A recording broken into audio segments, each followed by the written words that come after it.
안녕하세요. 세상소리입니다. 우리는 다양한 분야에서 벌어지고 있는 중요한 사건과 이슈들을 전해드립니다. 국내외의 다양한 관점을 통해 독립적이고 객관적인 정보를 제공하고 현대 사회의 다양한 문제를 이해하는 데 도움이 되는 콘텐츠를 전달할 것입니다.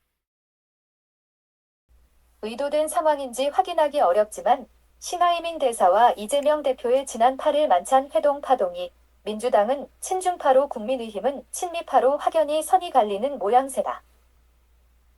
5명의 민주당 의원이 중국 외교부 초청을 받고 비공개로 중국 방문에 나섰다는 소식이 문화일보를 통해 알려지면서 구한말 정세가 재현되고 있다는 우려가 나온다.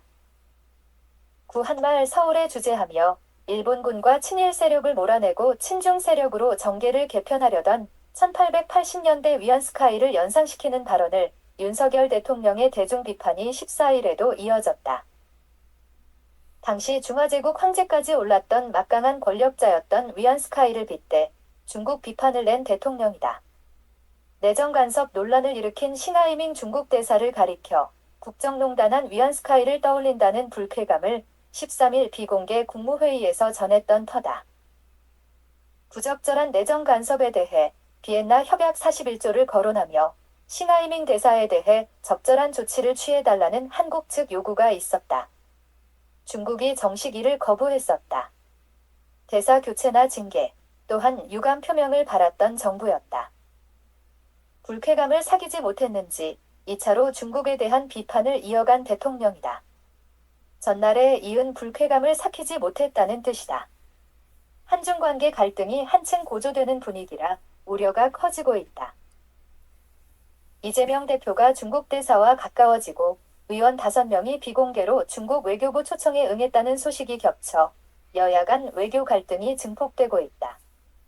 외교 열등감 때문에 대통령이 나서는 것 아니냐는 취지의 조롱 섞인 장경태 최고위원 발언이 전해졌다. 친중파 친미파, 달리 민주당과 국민의힘 외교 색깔이 선명해지고 있다. 신하이밍 대사 발언, 중국 당국의 거부감, 대통령의 2차 발언, 이재명 대표 옹호하려는 민주당 태도 등이 겹치고 있다. 한중 관계가 악화되는 경우 한중일 정상회담이 무산될 수 있다는 우려가 제기된다. 3국의 공동이익 필요에 의해 열리는 올해 한중일 정상회담 의장국은 한국이다. 신하이밍 대사건이 변수가 되지 않을 거란 대통령실 얘기이긴 하다. 상호 존중과 공동이익을 기반으로 한중 관계를 발전시키는 것이 정부 방침이라는 조태용 국가안보실장 얘기도 전해졌다. 그간 중국에 대해 우호 증진과 공동이익 추구라는 대원칙을 지켜왔다는 대통령이다. 신하이밍 처신이 도저히 상호 존중이나 우호 증진 의지가 아닌 거로 보여 중국의 실망감을 넘어 불쾌한 감정을 숨기지 않은 대통령이다. 국장급이란 신하이밍 대사 얘기가 대통령 발언으로 확대되는 것이 아닌가 우려가 있다. 그래서인지 장경태 최고위원이 나섰다. 이날 YTN 뉴스킹 박지훈 인터뷰에서다. 대통령이 외교를 잘하고 싶겠지만 오히려 이재명 대표가 더 외교를 잘하니 괜히 대통령이 열등감과 시샘 때문이 아니겠냐고 비꼬았던 장 위원이다. 특정 국가의 특정 외교관을 비공개 국무회의에서 거론한 대통령 태도가 우호 증진 차원이라면 해선 안 될 말이란 그다. 부적절한 신하이밍 대사, 이 대표, 중국 외교부에 이어 나온 부적절한 대통령 태도란 비판이 담겨 있다. 이 대표 지적처럼 중국이 경제, 외교, 무역 관계에서 매우 중요하다는 얘기다.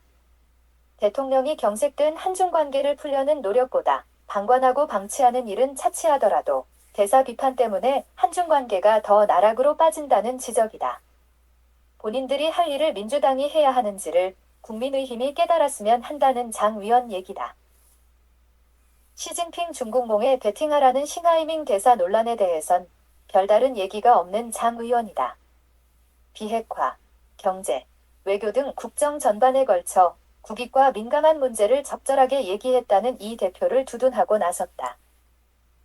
결과적으로 이 대표는 소신 발언했고 대통령은 부적절한 태도를 보여 한중 관계가 자칫 엉뚱한 방향으로 흐를 수 있다는 취지 얘기였다.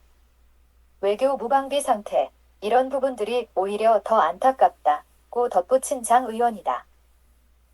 장 의원 얘기는 틀려 보이진 않는다. 다만 외교란 상대적이고 이익을 기반으로 설린 외교 관계가 중요하다. 이번 일로 중국 측도 한국의 입장을 분명히 인식했으리라 여겨진다. 괜히 먹히지도 않는 국제사회에서 실패한 시진핑 중국 몸을 선전한 싱하이밍 대사 문제는 그대로 넘어갈 수는 없다.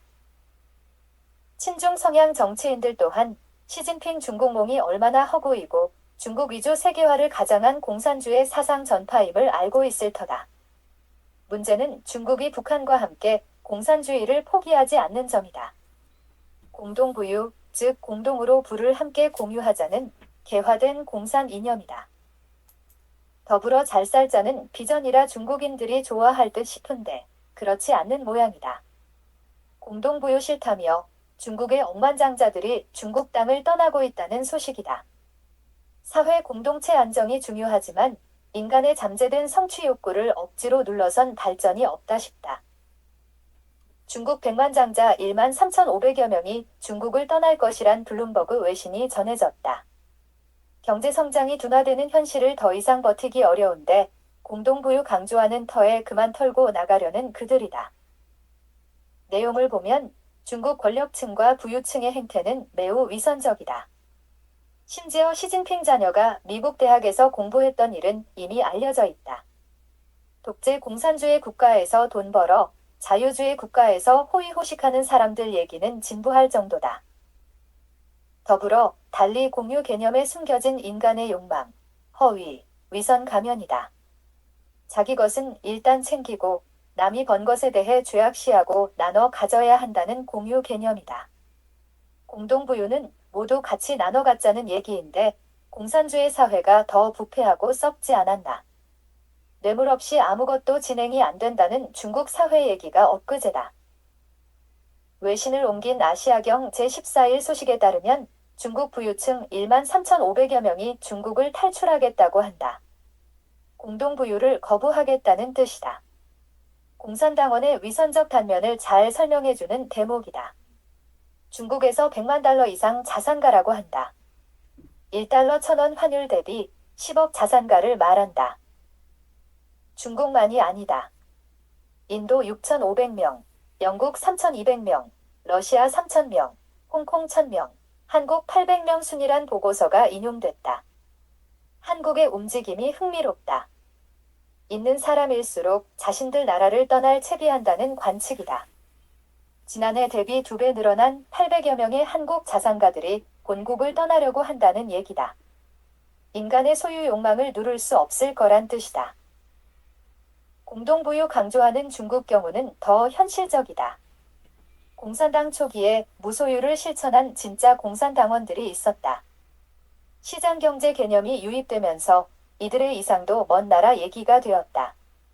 공동부유 강조하며 사면임에 성공한 시진핑 자신 보고 무소유 실천하라면 할까? 시진핑의 공동부유 정책이 허구란 얘기로 들린다. 코로나19 봉쇄로 해외 체류 중이던 중국 부유층이 1차로 떠난다는 외신 분석이다. 대상국이 미국은 아니고 호주가 으뜸이다. 2000년에서 2017년 동안 고성장하던 때 부를 축적했던 부유층이 중국의 경제 동력이 떨어지자 우선 떨어져 나가는 모양새다.